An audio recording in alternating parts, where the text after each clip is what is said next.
여러분, 믿기 힘든 장면이 한국의 지하철에서 포착됐습니다. 뉴욕에서 온 베테랑 기자가 믿을 수 없다는 듯 연신 고개를 젓고 있습니다. 같이 온 취재진들도 한국인들의 특이한 행동을 보고 놀라며 말을 잇지 못하고 있는데요. 그런데 그를 기다리고 있는 더 놀라운 이야기가 있었습니다. 70년 전 한국 전쟁에서 시작된 그의 아버지의 마지막 소원이 바로 이곳에서 이루어지게 된 것인데요. 도대체 무슨 일이 있었던 걸까요?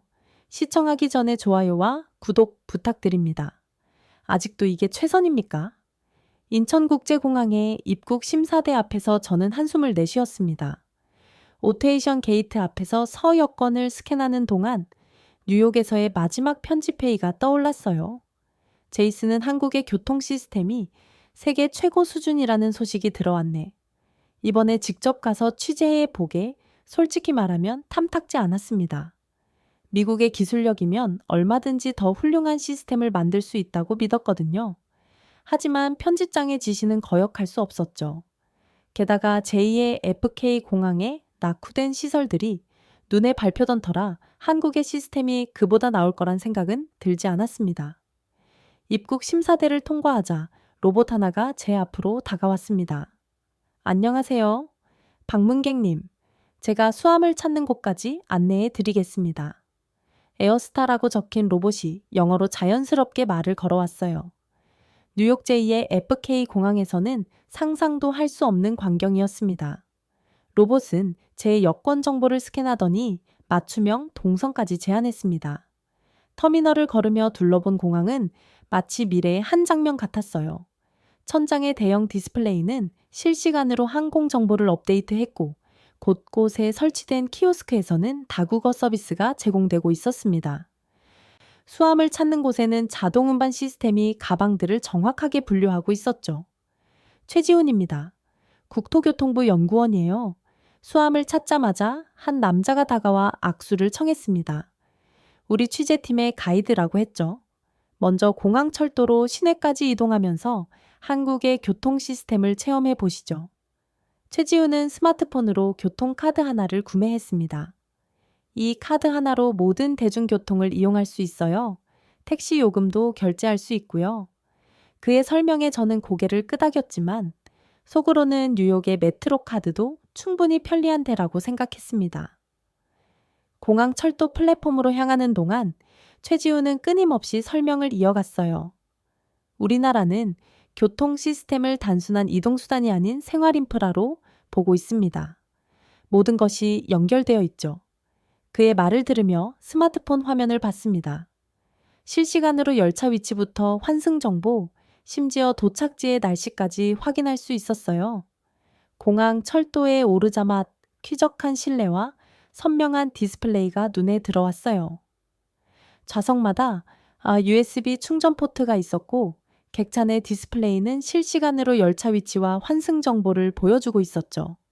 모든 역사에서 무료 와이파이가 제공됩니다. 다음 역에서 지하철 2호선으로 갈아타면 서울역까지 30분이면 도착해요. 창밖으로 스쳐 지나가는 도시 풍경을 보며 문득 아버지 생각이 났습니다. 한국전쟁 참전 용사였던 아버지는 늘 한국에 대해 이야기하고 싶어 하셨어요. 특히 전쟁통에 도와주었던 한 소년에 대해서요. 그 아이를 꼭 한번 만나보고 싶구나. 돌아가시기 전 아버지가 남긴 마지막 말씀이었습니다. 하지만 저는 그저 옛날 이야기라고만 생각했었죠. 지하철로 갈아타는 동안 놀라운 점을 발견했습니다. 에스컬레이터 손잡이에 자외선 살균기가 설치되어 있었고 역사 내 모든 화장실은 무료였어요. 게다가 몇 분 뒤 열차가 도착할지 어느 칸이 덜 혼자 판지까지 안내하고 있었습니다. 이런 건 뉴욕에서도 할 수 있습니다. 제가 말했어요. 하지만 목소리에 자신감이 없었죠. 최지우는 웃으며 대답했습니다. 물론이죠. 하지만 우리는 이미 하고 있습니다. 서울역에 도착하자 거대한 스마트보드가 시내 전역의 교통 상황을 실시간으로 보여주고 있었어요. 버스, 지하철, 심지어 공유 자전거까지 모든 교통수단의 정보가 한눈에 들어왔습니다. 승객들은 자연스럽게 스마트폰을 확인하며 최적의 경로를 찾아 움직였죠. 역광장에는 전기버스가 조용히 서 있었고 스마트 정류장에서는 버스 도착 시간이 정확하게 카운트다운되고 있었습니다. 뉴욕의 혼잡하고 불규칙한 버스 오는과는 너무나 다른 모습이었어요. 이제 시작일 뿐입니다. 최지훈이 말했어요. 내일은 더 놀라운 것을 보여드리죠. 그의 자신감 넘치는 미소를 보며 처음으로 이번 취재가 예상과는 다른 방향으로 흘러갈 수도 있겠다는 생각이 들었습니다. 호텔로 향하는 택시 안에서 휴대폰을 꺼내 첫날의 취재 내용을 정리하면서 창밖으로 반짝이는 서울의 야경을 바라보았어요. 아버지라면 이 도시의 변화를 보고 뭐라고 하셨을까요? 그때는 미처 몰랐지만 이 질문이 제 여정의 시작이 될 줄은 상상도 못했습니다. 아침 일찍 호텔 로비에서 최지훈을 만났습니다. 오늘은 서울의 스마트도로 관제센터부터 둘러보시죠. 그의 목소리에는 어제와 같은 자신감이 묻어났어요. 취재 수첩을 꺼내며 저는 고개를 끄덕였습니다. 뉴욕의 교통 시스템을 취재해 본 경험으로는 관제센터라 봤자 큰 모니터 몇 개 놓인 공간일 거라 생각했죠. 하지만 서울시 교통정보센터에 들어서는 순간 제 생각이 얼마나 편협했는지 깨달았습니다. 벽면을 가득 채운 대형 스크린에는 서울 전역의 교통 상황이 실시간으로 표시되고 있었어요. 버스, 지하철은 물론 주요 도로의 차량 흐름까지 한눈에 들어왔습니다. 우리는 5분 단위로 교통 데이터를 수집하고 분석합니다. 최지훈이 설명을 이어갔어요. AI가 이 데이터를 학습해서 교통 체증을 예측하고 실시간으로 신호 체계를 최적화하죠. 그의 말을 들으며 센터 곳곳을 둘러보았습니다. 관제사들은 각자의 모니터 앞에서 바쁘게 움직였고 AI 시스템은 끊임없이 새로운 데이터를 처리하고 있었어요. 뉴욕의 교통관제 시스템도 충분히 효율적입니다만 제가 말했지만 목소리에는 확신이 없었어요. 최지훈은 미소를 지으며 대형 스크린을 가리켰습니다. 실제로 체험해 보시죠. 지금 강남 지역의 교통체증이 예상됩니다. 어떻게 대처하는지 보여드릴게요. 관제 시스템이 즉각 작동했습니다. 이것은 단순한 기계의 움직임이 아니었습니다. 수많은 시민들의 일상이 이 시스템 속에서 숨 쉬고 있었죠. 그들의 시간과 편의와 안전이 모두 이곳에서 시작되고 있었습니다. 주변 도로의 신호 체계가 실시간으로 조정되었고 내비게이션 앱으로 시민들에게 우회 경로가 안내되기 시작했어요. 버스 운행 간격도 자동으로 조절되었습니다. 10분 안에 정상화될 겁니다. 정확히 10분 후 교통체증은 거짓말처럼 해소되었어요. 이게 가능하다고요? 제 목소리에는 놀라움이 가득했습니다. 뉴욕에서라면 1시간은 걸렸을 상황이었죠. 센터를 나와 실제 도로 상황을 확인하기로 했습니다. 최지훈의 차에 올랐어요. 도로 위에 설치된 센서들이 눈에 들어왔습니다. 이 센서들이 실시간으로 차량 흐름을 감지합니다. 날씨 사고 위험, 긴급 상황까지 모든 정보를 수집하죠. 신호등 앞에 멈췄을 때였어요. 갑자기 멀리서 구급차 사이렌 소리가 들렸습니다. 그런데 놀랍게도 우리 앞의 신호등이 순식간에 녹색으로 바뀌었어요. 주변 차들과 함께 신속하게 차선을 비워주자 구급차가 어떤 방해도 없이 지나갔습니다. 응급차량 우선 신호 시스템입니다. 최지훈이 설명했어요. 구급차가 출동하는 순간 경로상의 모든 신호등이 자동으로 조정되죠. 골든타임을 지키는 게 무엇보다 중요하니까요. 그 말을 듣는 순간 뉴욕의 혼잡한 도로에서 고군분투하는 구급차들이 떠올랐습니다. 점심시간 강남의 한 식당에서 식사를 하며 취재 내용을 정리했어요. 창밖으로는 질서정연하게 움직이는 차들이 보였습니다. 최영우원님, 솔직히 말씀드리면 처음에는 의심이 많았습니다. 하지만 이건 말을 멈추고 잠시 생각에 잠겼어요. 콜린스 씨, 우리가 자랑하고 싶은 건 기술 그 자체가 아닙니다. 최지훈이 말했습니다. 이 모든 시스템은 시민의 삶을 더 나은 방향으로 바꾸기 위한 거예요. 1분 1초가 아깝다고 느끼는 우리 국민의 성격이 이런 혁신을 만들어냈죠. 식사를 마치고 나와 버스 정류장으로 향했습니다. 정류장의 전광판에는 버스 도착 시간이 정확히 표시되어 있었고 승객들은 그 시간에 맞춰 자연스럽게 줄을 서고 있었어요. 뉴욕의 무질서한 버스 정류장과는 너무나 다른 광경이었습니다. 아버지께서 한국 전쟁 이후 이곳의 변화를 보셨다면 어떤 생각을 하셨을까요? 문득 최지훈이 물었습니다. 저는 잠시 말을 잊었어요. 폐허에서 이렇게 체계적이고 미래지향적인 도시로 변한 서울을 보면 아버지는 분명 깊은 감동을 받으셨을 겁니다. 호텔로 돌아가는 길 제 마음속에서도 무언가가 조금씩 변하고 있다는 걸 느꼈습니다. 이제는 단순히 시스템을 비교하는 게 아니라 그 속에 담긴 의미를 이해하고 싶어졌어요. 그리고 어쩌면 아버지가 그토록 한국에 대해 이야기하고 싶어 하셨던 이유를 조금은 알 것 같았습니다. 아침 일찍 서울 지하철 2호선 강남역에 도착했습니다. 최지우는 오늘 하루 동안 제가 지하철로 직접 서울을 돌아다니며 취재해 보길 제안했어요. 실제 시민의 입장에서 체험해 보시는 게 좋을 것 같습니다. 그의 말에 수긍했지만 뉴욕의 지하철 취재 경험을 떠올리며 내심 걱정이 되었습니다. 개찰구의 교통카드를 대자잔액과 함께 환승 정보가 디스플레이에 표시되었어요. 뉴욕의 지하철처럼 카드가 잘 인식되지 않아 줄이 밀리는 일은 없었습니다. 이 카드 하나로 버스까지 무료로 환승할 수 있어요. 교통비 부담을 최소화하기 위한 정책이죠. 플랫폼으로 내려가는 에스컬레이터에서 특이한 점을 발견했습니다. 손잡이에 자외선 살균기가 설치되어 있었고 계단 높이가 균일의 노약자도 편하게 이용할 수 있었어요. 역사 내부는 놀라울 정도로 깨끗했습니다. 열차 도착까지 3분 남았습니다. 전광판에 안내와 함께 승객들이 자연스럽게 줄을 섰어요. 제가 탔던 뉴욕 지하철에서는 상상도 할 수 없는 광경이었습니다. 스크린 도어 위에 전광판에는 각 칸의 혼잡도까지 표시되어 있었죠. 정확히 3분 후 열차 도착했습니다. 차량 내부는 뉴욕 지하철과는 비교도 할 수 없을 만큼 퀴조했어요. 공기청정 시스템이 가동되고 있었고 창문에는 미세먼지 농도까지 표시되어 있었습니다. 각 좌석 위에는 무료 와이파이 안내문이 붙어 있었죠. 다음 역은 잠시역입니다. 이번 출구에서 로데월드를 이용하실 수 있습니다. 한국어와 영어로 안내방송이 나왔어요.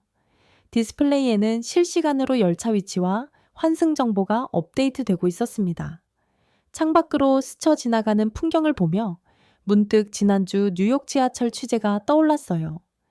지연된 열차를 기다리며 불평하는 승객들, 고장난 에스컬레이터 끊임없이 들리는 기계 고장 안내방송, 그때 느꼈던 답답함이 지금은 마치 다른 세상 이야기처럼 느껴졌습니다. 잠시역에 도착해 한 번 내려보기로 했어요. 역산의 안내 로봇이 눈에 띄었습니다. 무엇을 도와드릴까요? 로봇이 다국어로 안내를 시작했어요. 길 안내부터 주변 맛집 추천까지 마치 현지 가이드를 만난 것 같았습니다. 화장실을 찾아 들어갔는데 이것도 놀라웠어요. 모든 시설이 무료인데다 한눈에 봐도 깨끗했습니다. 심지어 층마다 비상벨이 설치되어 있었고 장애인을 위한 편의 시설도 완벽했죠. 뉴욕의 지하철역 화장실은 대부분 폐쇄되어 있거나 있어도 이용하기 꺼려질 만큼 관리 상태가 좋지 않았는데 말이에요. 환승 통로로 향하던 중 한 노인이 계단 앞에서 망설이는 모습이 보였습니다. 그때였어요. 역무원이 재빨리 다가가 엘리베이터 위치를 안내하는 모습이 눈에 들어왔습니다. 제가 본 것은 단순한 친절이 아닌 시스템화된 배려였어요. 다시 열차에 올라 서울역으로 향했습니다. 차량 내 모니터에서는 실시간 뉴스가 나오고 있었고 중간중간 문화 행사 소식도 전해졌어요. 한 아이가 스마트폰으로 수업 과제를 하고 있었는데 지하철 와이파이가 끊김없이 잘 작동하고 있었습니다. 서울역에 도착해 에스컬레이터를 타고 올라오는데 옆자리에 외국인 관광객이 감탄사를 연발하고 있었어요. 이런 지하철은 처음이야. 그들의 말에 저도 모르게 미소가 지어졌습니다. 사실 저도 같은 생각이었거든요. 역사 밖으로 나오며 취재 수첩을 펼쳤습니다. 오늘 하루 동안 목격한 것을 정리하려는데 글로 표현하기가 쉽지 않았어요. 어떻게 하면 뉴욕의 독자들에게 이 놀라운 경험을 제대로 전달할 수 있을까 고민이 되었습니다. 스마트폰으로 최지훈에게 메시지를 보냈어요. 최연구원님, 솔직히 말씀드리면 충격적입니다. 이건 단순한 대중교통이 아니라 도시의 라이프 스타일이네요. 그의 답장이 왔습니다. 이제 조금 이해하시겠어요? 우리가 왜 이런 시스템을 만들었는지 그러고 보니 아버지께서도 비슷한 말씀을 하셨었죠. 한국 사람들은 불가능을 가능으로 만드는 민족이야. 그때는 과장된 말씀을 하고만 생각했는데 이제야 그 의미를 조금은 알 것 같았습니다. 오늘은 한국의 전기차 충전 인프라를 취재하기 위해 중소기업 대표 윤하영을 만나기로 했습니다. 강남의 한 사무실 빌딩에 도착하자 40대 후반으로 보이는 여성이 반갑게 맞아주었어요. 지하철은 어떠셨나요? 최 연구원님께 들었습니다. 윤하영이 웃으며 말했습니다. 회의실로 안내받으며 창밖을 내다보니 전기차 충전소가 눈에 들어왔어요. 저희 회사가 개발한 초고속 충전 시스템입니다. 15분이면 완충이 가능하죠? 윤하영이 자부심 가득한 목소리로 설명했습니다. 뉴욕의 충전소는 대부분 4시간 이상 걸리는데 말이에요. 어떻게 이런 기술을 개발하게 되셨나요? 제가 물었습니다. 윤하영은 잠시 생각에 잠기더니 뜻밖의 이야기를 꺼냈어요. 사실 이 사업을 시작하게 된 계기가 있습니다. 제 아버지께서 한국 전쟁 때 미군의 도움을 받으셨거든요. 그때부터 우리나라도 언젠가는 세계를 도울 수 있는 나라가 되어야 한다고 생각하셨답니다. 그 말을 듣는 순간 가슴이 덜컥 내려앉았습니다. 아버지가 생전에 그토록 찾고 싶어 하셨던 그 소년이 떠올랐기 때문이에요. 혹시 그 미군 장병의 이름을 아시나요? 제 목소리가 떨렸습니다. 윤하영은 고개를 저었어요. 하지만 그때 의한 점을 발견했습니다. 사진 속 미군의 계급장이 아버지의 것과 달랐어요. 혹시 비슷한 시기에 또 다른 미군이 한국의 소년을 도왔던 걸까요? 이 사진이 우리가 찾는 진실에 더 가까이 다가가게 해줄지 아니면 전혀 다른 방향으로 이끌지 확신할 수 없었습니다. 아버지께서는 그분 덕분에 목숨을 구하셨다고만 하셨어요. 당시에는 너무 어리셔서 이름을 기억하지 못하신다고 하셨죠. 잠시 침묵이 흘렀습니다. 그런데 왜 그러시죠? 순간 말을 어떻게 이어가야 할지 망설여졌어요. 취재는 취재일 뿐이라고 선을 그어왔는데 이제는 그럴 수가 없었습니다. 제 아버지도 한국전쟁 참전 용사셨습니다. 그리고 한국인 소년을 도와주셨다고 해요. 윤하영의 눈이 커졌습니다. 정말요? 그렇다면 그녀는 잠시 생각에 잠기더니 자리에서 일어났어요. 잠시만 기다려주세요. 곧 오래된 앨범 하나를 들고 돌아왔습니다. 이건 아버지께서 남기신 유일한 전쟁 시기 사진입니다. 흑백 사진 한 장을 꺼내 보여주었어요. 희미한 사진 속에는 어린 소년과 미군 장병이 함께 찍힌 모습이 있었습니다. 손이 떨렸어요. 그 미군의 모습이 어딘가 날릴 거거든요. 이 사진 좀 자세히 볼 수 있을까요? 엇떨리는 손으로 사진을 받아들었습니다. 등 뒤로 햇살이 비치는 모습, 왼쪽 눈가의 작은 점까지 분명 젊은 시절의 아버지였어요. 이럴 수가 목소리가 나오지 않았습니다. 하지만 윤하영의 아버님은 제가 찾는 그 소년이 아니었어요. 사진 속 장소도 시기도 달랐습니다. 그래도 이 우연한 만남은 제 마음을 크게 흔들어 놓았어요. 아버지께서 그토록 찾고 싶어 하셨던 그 인연이 어쩌면 정말 이곳 어딘가에 있을지도 모른다는 생각이 들었기 때문입니다. 미안하지만 이 사진 한 장만 찍어가도 될까요? 윤하영은 흔쾌히 허락했습니다. 스마트폰으로 사진을 찍으며 마음속으로 다짐했어요. 이제는 더 이상 피하지 않겠다고. 아버지의 마지막 소원을 이루기 위해 노력해보겠다고. 그나저나 콜린스 씨, 우리 본론으로 들어가 볼까요? 윤하영이 자연스럽게 화제를 전환했습니다. 네, 그러시죠. 취재 수첩을 펼치며 대답했지만 제 머릿속은 이미 다른 생각으로 가득했어요. 전기차 충전 시스템에 대한 설명을 들으면서도 자꾸만 그 흑백 사진이 떠올랐습니다. 아버지는 왜 그토록 그 소년을 찾고 싶어 하셨을까? 단순한 2년 이상의 무언가가 있었던 걸까? 취재는 계속되었지만 이제 제 여정은 전혀 다른 방향으로 흘러가고 있었습니다. 윤하영과의 인터뷰를 마치고 최지훈의 제안으로 전기차를 타고 경부 고속도로 휴게소들을 둘러보기로 했습니다. 우리나라 휴게소가 어떻게 변화했는지 보여드리고 싶어요. 최지훈이 운전대를 잡으며 말했습니다. 첫 번째로 들른 안성 휴게소에서 저는 깜짝 놀랐어요. 주차장에 설치된 거대한 태양광 패널이 주차된 차들의 근호를 만들어주고 있었거든요. 이 패널로 생산된 전기가 휴게소 전체와 전기차 충전소를 가동합니다.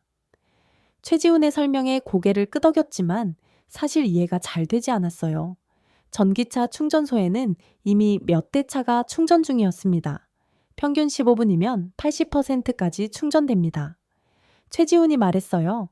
충전기 디스플레이에는 남은 시간과 함께 주변 맛집 추천까지 표시되고 있었죠. 뉴욕의 충전소는 대부분 어두운 주차장 한편에 있는데 이곳은 마치 작은 쇼핑몰 같았어요. 휴게소 안으로 들어선자 편의점 직원이 디지털 재고 관리 시스템을 확인하고 있었습니다. 실시간으로 재고를 파악하고 자동으로 발주가 이루어져요. 무인 계산대도 있어서 심야에도 이용이 가능하죠. 제 표정을 본 최지훈이 웃으며 말했어요. 너무 놀라지 마세요. 이제 시작일 뿐입니다. 화장실은 또 어떤가요? 입구부터 센서가 사람의 움직임을 감지해 실시간으로 빈칸을 안내었어요. 내부는 놀라울 정도로 청결했고 장애인과 영유아 시설도 완벽했습니다. 모든 휴게소의 화장실 관리 상태를 실시간으로 모니터링하고 있어요. 시민들의 평가도 바로바로 반영되죠. 식당가로 향하는 길에 키오스크가 눈에 들어왔습니다. 신용카드는 물론 모바일페이로도 결제가 가능했어요. 현금이 없어도 됩니다. 교통카드로도 결제할 수 있어요. 그 말을 들으며 문득 윤하영의 말이 떠올랐습니다. 기술은 결국 사람을 위한 것이어야 한다는 창가 자리에 앉아 비빔밥을 먹으며 창밖을 바라보았어요. 주차장에는 전기차들이 조용히 충전되고 있었고 그 옆으로는 자율주행 셔틀이 승객들을 태우고 있었습니다. 이게 바로 우리가 꿈꾸는 미래의 모습입니다. 최지훈이 말했어요. 문득 아버지 생각이 났습니다. 전쟁 직후에 한국을 보셨던 아버지라면 이런 광경을 보시면 뭐라고 하셨을까요? 그리고 그 소년, 어쩌면 그 소년도 이런 휴게소를 이용하고 있을지도 모르겠다는 생각이 들었어요. 다음 휴게소로 이동하는 길에 최지훈이 말했습니다. 우리나라 휴게소의 변화는 한국의 압축 성장을 보여주는 좋은 예시예요. 30년 전만 해도 그저 잠깐 쉬어가는 곳이었죠. 하지만 지금은 어떤가요? 기술과 편의성, 그리고 인간미까지 갖춘 공간이 되었습니다. 마지막으로 들른 휴게소에서는 놀라운 광경을 목격했어요. 한 외국인 관광객이 통역 로봇의 도움을 받아 주문을 하고 있었거든요. 다국어 서비스는 기본입니다. 우리는 모든 사람이 편하게 이용할 수 있는 공간을 만들고 싶었거든요. 취재를 마치고 서울로 돌아오는 길, 저는 생각에 잠겼습니다. 이제야 조금씩 이해가 되기 시작했어요. 한국의 기술 역시는 단순한 발전이 아닌 모든 사람을 배려하는 마음에서 시작된 것이라는 걸. 그리고 어쩌면 그것이 아버지가 그토록 이 나라와 그 소년의 이야기를 하고 싶어 하셨던 이유로 모른다는 생각이 들었습니다. 윤하영의 소개로 서울 종로의 한 카페에서 이서준을 만났습니다. 35살의 젊은 남성은 미국에서 자랐지만 유창한 한국어를 구사했어요. 저는 3살 때 미국으로 입양됐습니다. 지금은 한국의 전쟁 고아들의 이야기를 연구하고 있죠. 커피를 마시며 이서준의 이야기를 들었습니다. 그는 5년 전부터 한국 전쟁 당시 미군들과 한국 고아들의 관계를 추적해왔다고 해요. 많은 미군들이 한국 아이들을 도왔습니다. 그 중에는 평생 그 인연을 잊지 못하는 분들도 계시죠. 제 손이 떨렸습니다.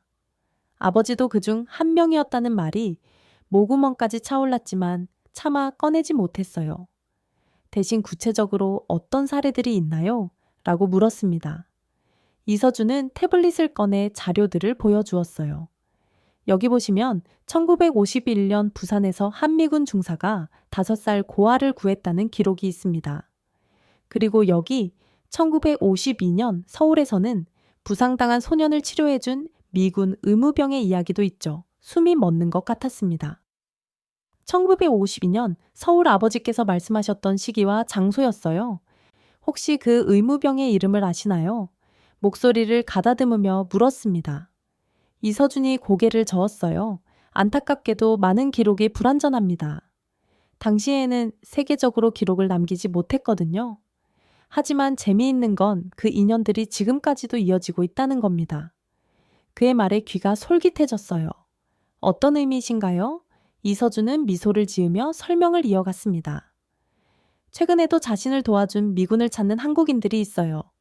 반대로 한국에서 만났던 아이들의 소식을 듣고 싶어하는 참전 용사들도 계시고요.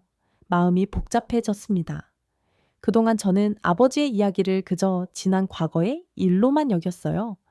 하지만 이서준의 말을 들으니 그것은 아직도 현재 진행형인 이야기였던 거죠. 제가 최근에 발견한 재미있는 사례가 있습니다. 이서준이 또 다른 자료를 보여주었어요. 1953년 초 한미군이 부상당한 소년을 야전병원으로 데려가 치료해 주었대요. 그 후로 계속 소년의 소식을 궁금했다고 합니다. 가슴이 쿵쿵거렸습니다. 연도는 달랐지만 상황이 너무나 비슷했어요. 그 후에는 어떻게 됐나요? 제 질문에 이서준은 고개를 저었습니다. 아직 확인 중입니다. 하지만 흥미로운 건 그 미군이 평생 그 소년을 찾으려 했다는 거예요. 저도 모르게 눈시울이 붉어졌습니다. 그토록 오랫동안 가슴에 품고 계셨던 아버지의 마음이 이제야 조금은 이해될 것 같았어요. 전쟁의 참혹함 속에서 만난 순수한 인연이 평생의 그리움이 되었던 거겠죠. 혹시 제가 도움을 드릴 수 있을까요? 용기를 내어 물었습니다. 이서준의 눈이 반짝였어요. 물론이죠. 지금도 많은 분들이 서로를 찾고 있으니까요. 혹시 특별한 이유라도 있으신가요? 잠시 망설였지만 이제는 더 이상 숨길 이유가 없다고 생각했습니다. 사실 제 아버지도 한국전쟁 참전 용사셨어요. 그리고 한 소년을 도와주셨다고 합니다. 돌아가시기 전까지 그 아이를 찾고 싶어 하셨죠. 이서준의 표정이 진지해졌습니다. 언제 일이었나요? 혹시 구체적인 정보가 있으시다면 주머니에서 윤하영에게서 찍은 사진을 꺼냈어요. 이건 다른 미군의 사진이지만 비슷한 시기의 것 같아서요. 카페를 아서면 이서준과 연락처를 교환했습니다. 같이 찾아보시죠. 늦지 않았을 겁니다. 그의 말에 작은 희망이 피어올랐어요. 서울의 저녁거리를 걸으며 생각했습니다. 어쩌면 이번 취재는 단순한 교통 시스템 보도가 아닌 아버지의 마지막 소원을 이루는 여정이 될지도 모르겠다고 이서준의 연락을 받고 서울교회의 한 요양원을 찾았습니다. 믿기 어려우실 수도 있지만 제가 찾은 기록들이 김영수 할아버님과 일치합니다. 이서준이 차분하게 설명했어요. 1952년 서울 부상당한 15살 소년. 미군 의무병에 도운 모든 것이 아버지께서 말씀하셨던 그대로였습니다. 하지만 한 가지가 걸렸습니다. 아버지가 말씀하신 소년의 나이와 김영수 할아버님의 나이가 조금 달랐어요. 제 가슴이 쿵쿵거리기 시작했습니다. 지금 이 순간 우리는 정말 올바른 길 위에 있는 걸까요? 요양원 정원에는 한 노인이 휠체어에 앉아 계셨어요. 78세의 김영수 할아버님이었습니다. 다가가는 발걸음이 떨렸습니다. 70년이라는 세월이 만들어낸 이 기적 같은 만남을 어떻게 시작해야 할지 막막했어요. 할아버님 손님이 오셨습니다. 요양원 직원이 말씀드리자 김영수 할아버님이 천천히 고개를 드셨어요. 주름진 얼굴에 미소가 번졌습니다. 누구신가요? 할아버님의 목소리는 마지막했지만 또렷했어요. 저는 존 콜린스의 아들입니다. 제 말에 할아버님의 눈이 커졌습니다. 그 이름을 70년 만에 다시 듣는다는 게 얼마나 놀라운 일이었을까요? 존 콜린스. 할아버님이 천천히 되뇌셨습니다. 1952년 서울에서 아버지를 만나셨다고 들었습니다. 당시 할아버님은 부상을 당하신 상태였고 아버지는 의무병이었죠. 떨리는 목소리로 말을 이어갔어요. 김영수 할아버님의 눈에 눈물이 고이기 시작했습니다. 그때 그 미군 아저씨, 할아버님의 목소리가 흔들렸습니다. 전쟁터에서 저를 발견하고 치료해 주셨어요. 다리에 파편이 박혀 있었는데 매일 밤 찾아와 약을 발라주시고 붕대를 갈아주셨죠. 그리고 할아버님이 잠시 말을 멈추셨어요.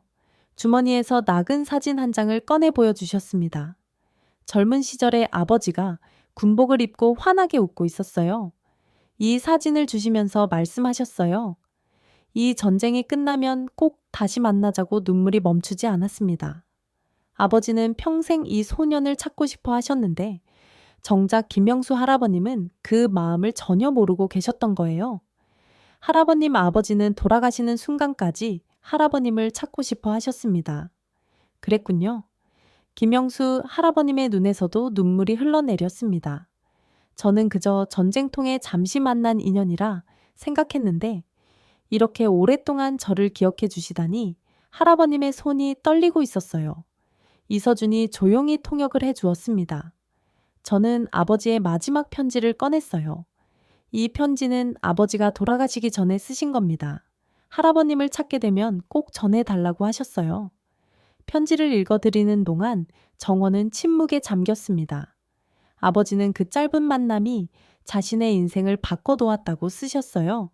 전쟁의 참혹함 속에서 만난 한 소년의 용기와 희망이 평생 잊히지 않았다고 콜린스 씨는 제 은인이셨습니다. 김영수 할아버님이 천천히 말씀하셨어요. 그분이 아니었다면 저는 그 자리에서 죽었을 거예요. 그런데 정작 은인의 성함조차 제대로 기억하지 못했네요. 이제라도 만나게 되어 다행입니다. 제가 할아버님의 손을 잡았어요.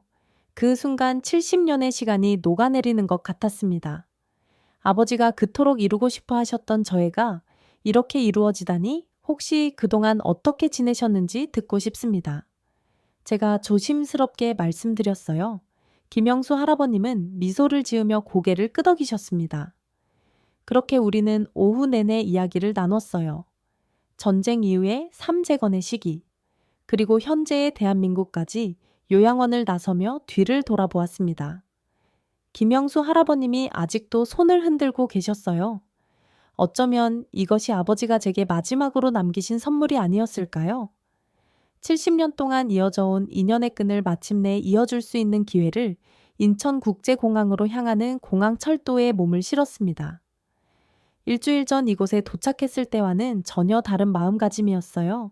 창밖으로 스쳐 지나가는 서울의 풍경을 바라보며 지난 일주일을 돌아보았습니다. 최지훈이 공항까지 배움을 나왔어요. 취재는 잘 마무리되셨나요? 그가 물었습니다. 고개를 끄덕이며 노트북을 열었어요. 화면에는 제가 쓴 기사의 초안이 띄어져 있었습니다. 한국의 교통 시스템이 세계 최고 수준이라는 건 이제 의심할 여지가 없습니다. 제 말에 최지훈이 미소를 지었어요. 하지만 더 중요한 건 그 시스템을 만들어낸 사람들의 이야기겠죠. 기술은 결국 사람을 위한 것이니까요. 어제 마지막으로 김영수 할아버님을 다시 찾아 배웠습니다. 할아버님은 세계 오래된 앨범을 보여주셨어요. 전쟁 직후부터 현재까지 한국의 발전 과정이 고스란히 담겨 있었습니다. 우리는 불가능을 가능으로 만들어 왔어요. 할아버님의 말씀이 가슴에 깊이 새겨졌습니다. 공항 철도의 창문에 비친 제 모습이 보였어요. 일주일 전에 저와는 다른 사람이 된 것 같았습니다. 처음에는 단순한 취재였지만 이제는 깊은 깨달음의 여정이 되었거든요. 한국의 기술 역시는 단순한 발전이 아닌 인간을 향한 따뜻한 마음에서 시작되었다는 것을 다음 정거장은 인천국제공항입니다. 안내방송이 흘러나왔어요. 최지훈이 말했습니다. 이제 아버님의 수건도 이루셨으니 마음이 한결 가벼우시겠어요. 그의 말에 고개를 끄덕였습니다. 김영수 할아버님과 나는 마지막 대화가 떠올랐어요. 콜린스 씨의 아들을 만난 건 제 인생의 큰 축복입니다. 이제야 은인에 대한 감사의 마음을 전할 수 있게 되었어요. 할아버님의 눈시울이 붉어지셨었죠. 공항에 도착해 최지훈과 작별 인사를 나누었습니다. 기사가 나오면 꼭 보내주세요. 그가 말했어요. 물론입니다. 하지만 이번에는 교통 시스템 이상의 이야기가 될 것 같네요. 제가 답했습니다. 수화물 체크인을 마치고 출국장으로 향했어요. 자동화된 출국 심사대 앞에서 잠시 멈춰섰습니다. 일주일 전 이곳에서 느꼈던 의심과 편견이 이제는 부끄럽게 느껴졌어요. 비행기를 기다리며 노트북을 다시 열었습니다. 기사의 제목을 바꾸기로 했어요. 한국의 교통혁신 기술을 넘어 사람으로 이제야 진정한 이야기를 쓸 수 있을 것 같았습니다. 비행기가 이륙하며 창밖으로 서울의 정영이 내려다 보였어요. 70년 전 폐허에서 시작해 세계를 선도하는 나라가 된 한국, 그리고 그 시간 동안 이어져 온 아버지와 김영수 할아버님의 인연, 이 모든 것이 하나의 이야기로 연결되어 있었습니다. 뉴욕으로 돌아가는 비행기 안에서 저는 확신할 수 있었어요. 이번 취재는 단순한 교통 시스템 보도가 아닌 인간의 가능성과 희망에 대한 이야기가 되었다는 것을, 그리고 그 속에서 저는 아버지의 마지막 소원을 이루며 새로운 시작을 발견했다는 것을, 전쟁의 상처가 희망의 씨앗이 되고 70년의 그리움이 새로운 인연이 되어 돌아왔습니다. 이제 저는 이 이야기를 전할 준비가 되었습니다. 여러분의 부모님이나 친척분들 중에서도 한국 전쟁 때에 잊지 못할 인연이 있으신가요? 혹은 오랜 시간이 지나 다시 만나고 싶은 분이 계신가요? 여러분의 이야기를 댓글로 남겨주세요. 그 소중한 추억이 또 다른 기적의 시작이 될 수 있을 테니까요.